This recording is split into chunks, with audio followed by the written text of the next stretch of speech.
Hello, everyone. You're welcome to this wonderful moment here in Cowwave TV. Yes, this is a quick one. Of course, I'm here to uh, bring out some important discussions that may not just last for long. One thing I want us to know, and it must, you're free to, of course, make your contributions and observations in the course of this discussion. One thing I want to draw attention to, especially the Nigerian political elites, those who claim they govern us, those who claims, of course, they have an oversight over the people. You should get to understand the impulse, study the people, and know, of course, when they are serious and when they, of course, are not playing. Unfortunately, especially the governor of Enugu State, you gave an order, an injunction. You ask people to come out to do their legitimate duties, that they should sit at home. And seeing that they comply totally to that sit at home, you should have taken time to know why is it that they are listening to Simon Ekpa, who is in faraway Finland, than you who assumes the position of governor over Anambra State. Why is it that they jettisoned your directives? Why is it that they didn't comply to you? You that they can see, but they obeyed a man who is far away, Finland. These questions you have not asked to understand the gravity of what is happening. That these people, not just because they are afraid of being killed by any unknown gunmen, even when you have provided your armies on the streets and they decided to stay at home in order to honor the sit at home or the what results to that sit at home. And you fail to ask questions. My people say, Onya Juju, adịghị efu ọhịa, ọ dịghị efu ụzọ. But you refuse to ask questions and you think you can just take the people for granted. Locking up their shops or their places of business is an affront, a violation, flagrant violations of their fundamental rights. And if it's a sense society, in a responsible society, they should sue you for damages. You have no right under any law, under any circumstances, to lock up the shops of legitimate individuals who perhaps for what is best known to them could not turn up for the day's activities or for their business day. And you want to lock up their shop, you didn't ask a question. Why is it that despite your promises and assurance and reassurance, they still complied to that sit at home? It means there is something beyond you don't know. With all due respect. Yeah, what an amage, Kaya. What a child does not know, even an adult, is bigger than him. But unfortunately, you fail to understand. You fail to make inquiries, perhaps because of arrogance and because my people say that a patient dog eats the fattest bone. If you're taking time, pains to underscore, to understand why these people are complying to the sit-at-home order, even when the person giving such order is far away in Finland, it means there is something very serious that you fail or you decided not to pay attention to.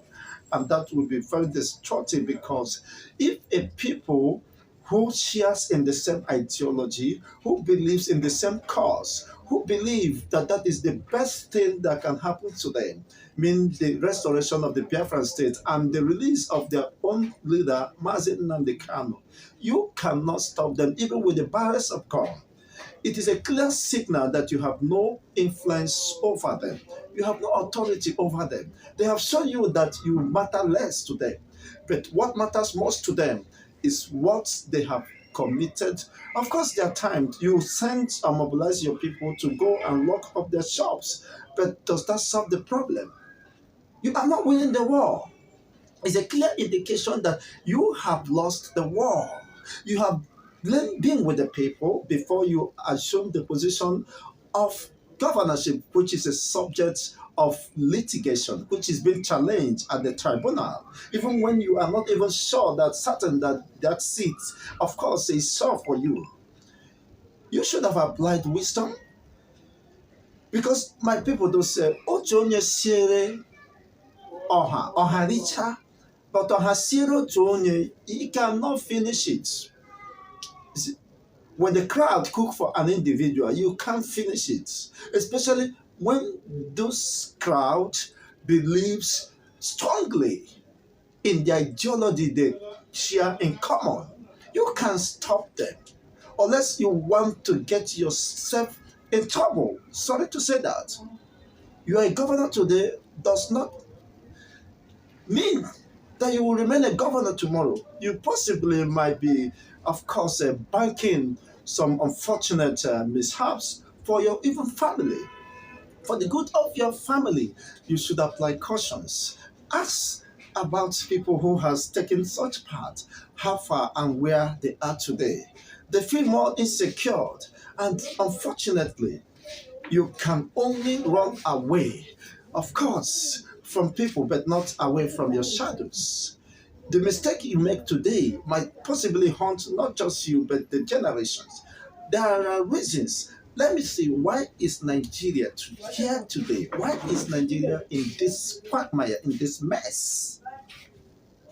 In Western world, precisely Europe, children of or citizens or residents of European nations go to school without paying for tuition fee.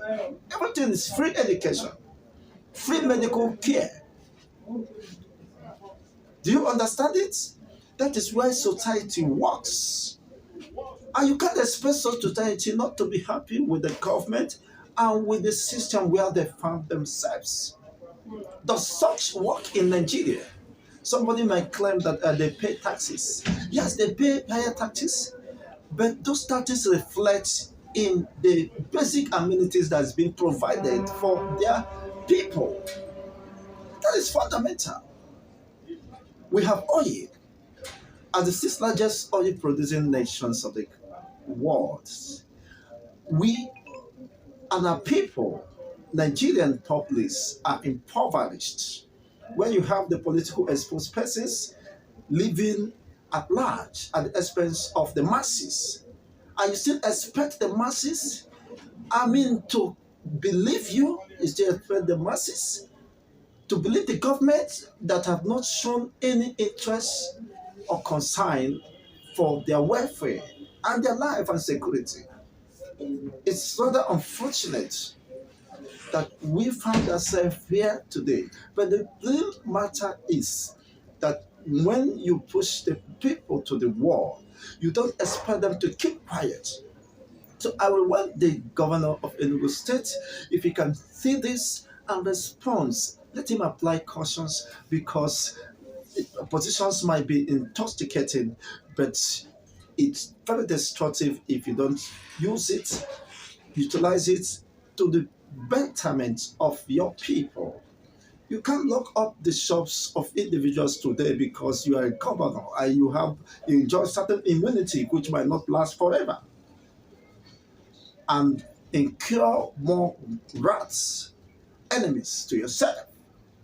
The reality is that people have shown, the people of Enugu have shown that you have no control over matters or decisions of their life. They decide what they want to believe and their ideology they want to follow because they are seeing it themselves. Their children have not enjoyed free education. They have no health security. They have no social security. They are left at the mercy of whatever happens to them. They fend for themselves. The government do not give them palliative. There is no any tax rebate that is being enjoyed by these people. And when they decide to Sit at home.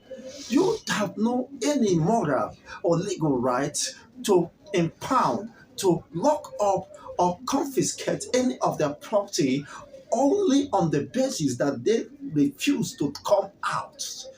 They have other days which they can decide to do their business. If they feel not secured, not free to transact business on Monday, it shouldn't be your headache.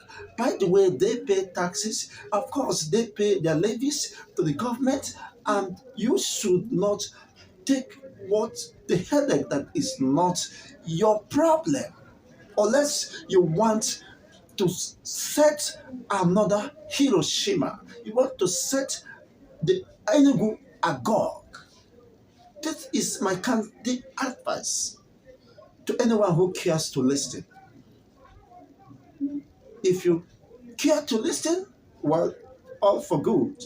If you don't, well, I'm not from Enugu State, but I'm telling you what the implications of unguided actions. You can mobilize the armies to kill your people, but you have to pay. You have a debt which either in debt or alive, one must pay. But the reality is that when you have the opportunity to serve your people, you should remember that such opportunity must not be or must not last forever. So it is a clear indication that the people has rejected you. You have no influence over them. So there is nothing like bragging about it. There is nothing like making noise about it. You should sit down, of course, think, sleep over it. Why is it that people are complying to this, regardless of the fact that you roll out armies and all security operatives? And yet people feel insecure.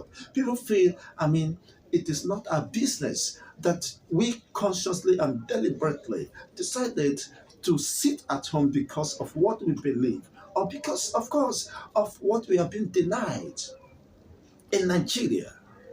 What makes us citizens? How can an average Nigerian be proud? Even in these current circumstances, the fuel price, subsidy removal, the hike in tuition fee, parents are being subjected to unimaginable level of pain and agony. And how could you expect such parents to be happy? It's rather unfortunate. Well, this is what you don't know about the sit at home. The sit at home is not just a mere movement, a mere coincidence.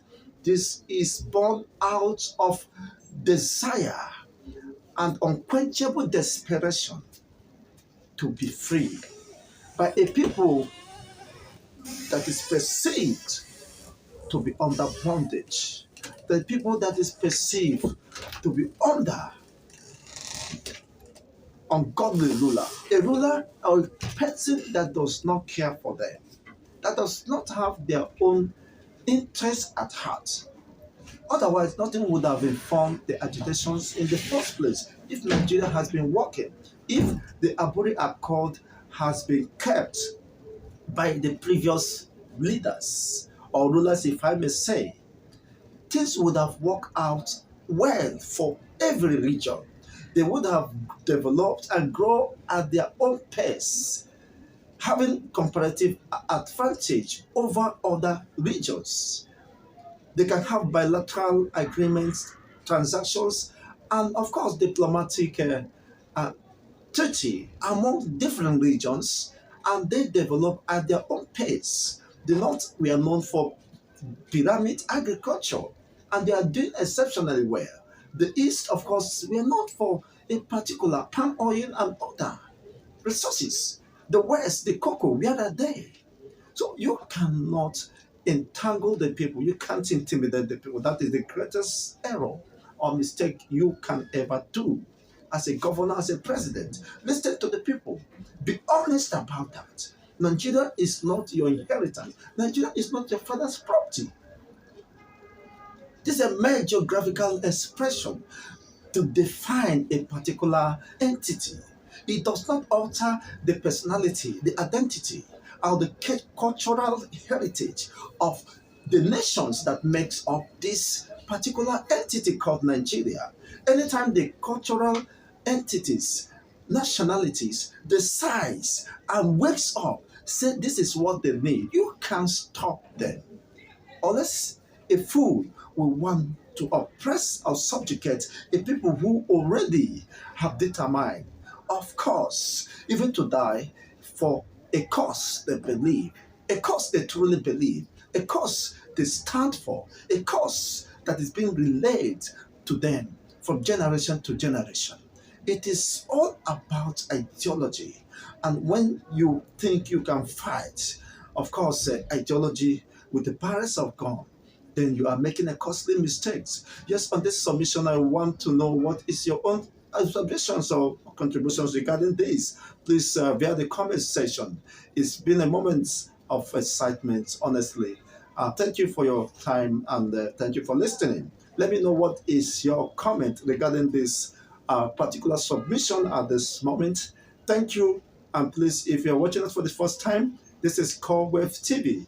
Kindly hit the subscription button, give us a thumbs up, and of course, share and like our videos. Remain blessed until the next edition. Wishing you all the best. Bye.